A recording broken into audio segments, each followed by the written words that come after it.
La palabra Dios, que por cierto vamos a ver que es muy rara ya en español, se relaciona rápidamente con el latín Deus, pero también posiblemente nos venga a la cabeza el griego Theos, que significa Dios, de ahí viene por ejemplo teología, y quizá también nos venga a la cabeza el griego Dios, forma del genitivo de Zeus, precisamente el rey de los dioses griegos. Entonces, vamos a ver.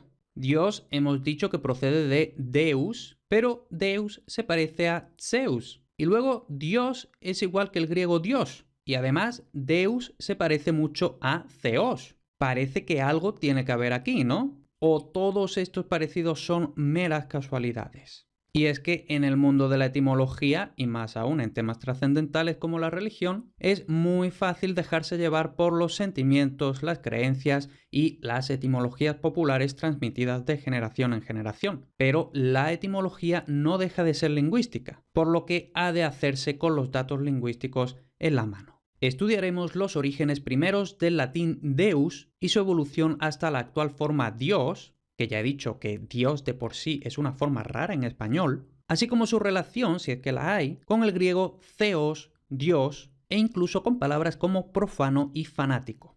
Empezamos naturalmente con el latín Deus, que procede de una forma más antigua Deus, que aparece en inscripciones latinas muy antiguas. Este diptongo ei evolucionó regularmente a i, por lo que en última instancia, de aquí proceden también divus y a su vez divinus. Luego, la raíz de deus está claramente emparentada con la raíz protoindoeuropea dieu, que significa cielo, de donde también a través del latín proceden la palabra día y el nombre del dios Júpiter, que literalmente significa padre día. Y mucho ojo con Júpiter y Zeus, que en un momento vamos a ver la enorme conexión, no ya mitológica, que todo el mundo la sabe, sino lingüística. Y es que el hecho de que Júpiter sea el equivalente romano de Zeus y que de Zeus tengamos una forma Dios no es casual. Como sabemos ya, Júpiter Zeus es el dios del rayo y el rayo lógicamente se relaciona con el brillo del día. Por tanto, sí que hay una relación real entre Dios, que procede de Deus, y el griego Dios, aunque hay que advertir de que la aparente idéntica forma entre el español y el griego sí que es casual.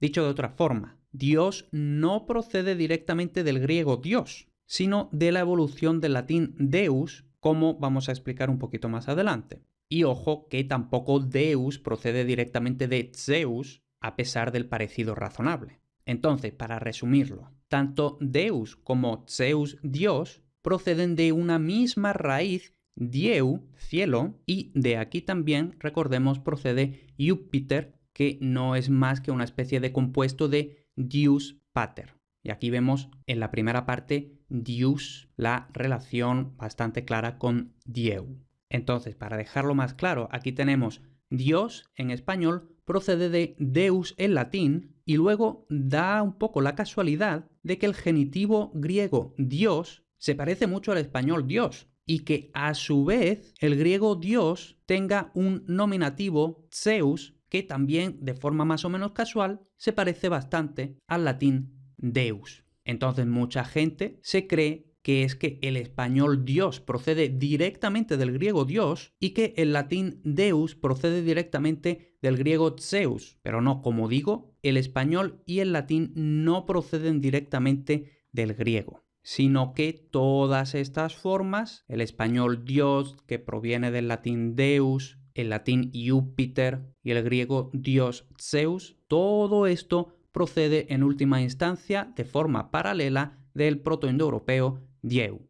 Espero que eso haya quedado más o menos claro. Y antes de proseguir con la evolución hasta el actual Dios, queda por tratar la relación con el griego Theos, que es la palabra genérica, vamos a decir, que los griegos usaban para referirse a cualquier dios, Zeus, Hermes, Apolo, y que todavía los griegos actuales usan para referirse al dios cristiano. Nuevamente, Dios, Deus, Theos, encontramos una razonable similitud que en este caso es meramente casual. No existe relación etimológica ninguna entre Theos y Deus, Dios.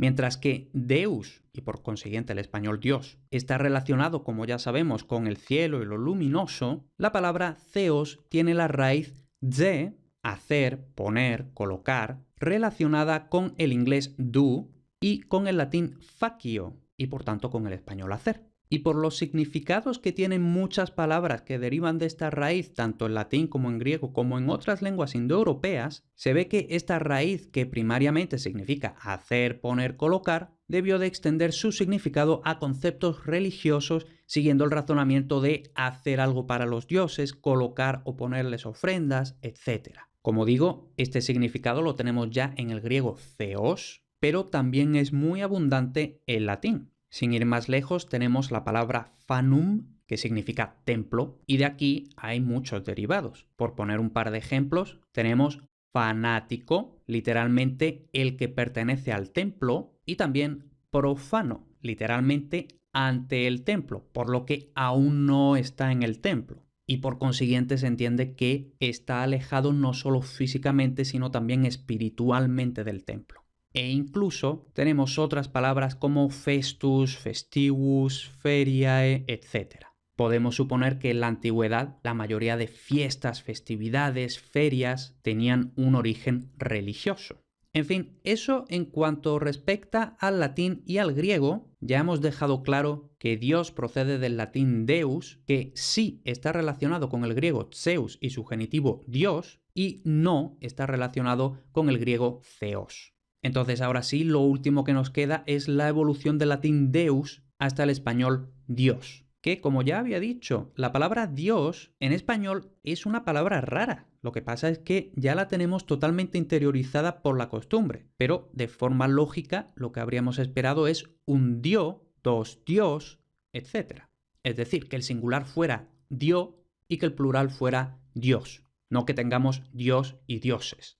De hecho, en muchas otras lenguas romances es así. Italiano un dio, francés un dieu, rumano un zeu, catalán un deu y, de hecho, en castellano antiguo sí que se podía decir los dios al referirse a los dioses paganos. Tenemos aquí este ejemplo de la General Historia de Alfonso X, que levantaba la ley en los sacrificios y del mal traimiento contra él, porque adoraban los dios ajenos. Entonces ahí tenemos adoraban los dioses ajenos, dice adoraban los dios ajenos. Y todo esto según la semejanza de lo que quieren mostrar los nombres y los hechos de aquellos dos hermanos, Esaú y Jacob. Entonces vamos a investigar un poquito todo esto.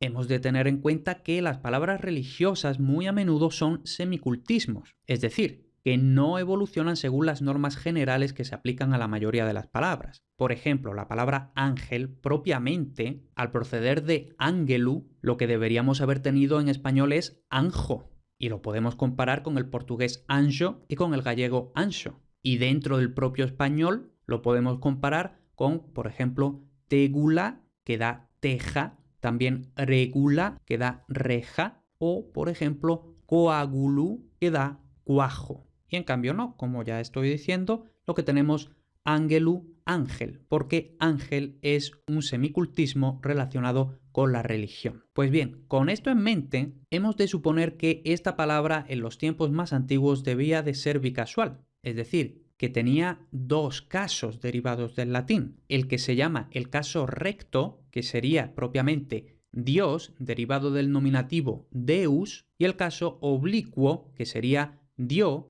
derivado del acusativo Deum. Y sí, efectivamente, en el castellano antiguo podemos encontrar ejemplos de Dio. Volvemos a Alfonso X, que dice: «E por esta ocasión podría ser que desviarían los vuestros hijos a los nuestros del temor de Dio e del su servicio». Lógicamente se refiere al temor de Dios, el temor a Dios. Y es que, como parece bastante evidente, una vez que nos ponemos a pensarlo, es esta forma, la oblicua Dio, la que debería haber permanecido en español, porque los sustantivos y adjetivos en español proceden del caso oblicuo, del caso acusativo. Entonces, ¿cómo se explica esto? Que la forma recta Dios, usada para el sujeto y para el vocativo, era precisamente la más usada, pues frecuentemente se nombra a Dios para invocarlo. Entonces, invocación, caso vocativo, caso recto, y como casi siempre que nos referimos a Dios lo llamamos, los antiguos usaban más la forma Dios que la forma normal Dio, y de esta forma acaba prevaleciendo la forma Dios. Y casualmente, o no tan casualmente, esto es análogo al fenómeno que tenemos en el latín Jupiter, usado para el nominativo a partir del vocativo Júpiter. Y es que el nominativo real que corresponde sería Júpiter con una sola P. Y luego tenemos el resto de la declinación Júpiter, donde el vocativo tiene dos P's, precisamente porque el vocativo se usa para llamar y cuando llamamos lo hacemos de forma vehemente, ¿no? Entonces, en lugar de decir Júpiter, decimos Júpiter. Y de ahí sale esa doble P. Luego el resto de los casos lo dejamos para el curso de latín. Y como digo, de este vocativo expresivo, con esta doble P expresiva, es de donde sale el latín clásico Júpiter, que acaba sustituyendo el nominativo real con una sola P.